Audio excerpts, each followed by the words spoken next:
पुणी एक हाथीर मृतदेह उद्धार पुणी एक हाथीर मृतदेह उद्धार होईछि।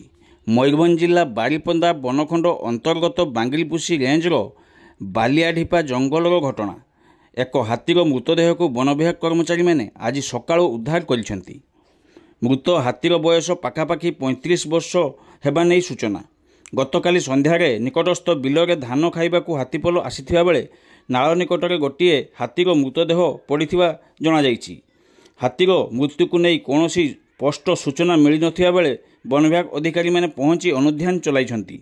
शव व्यवच्छेद पर संपूर्ण तथ्य नहीं मृत्युर प्रकृत कारण जना पड़िबो बोली वन विभाग पक्षरु सूचना दिया जाइछि।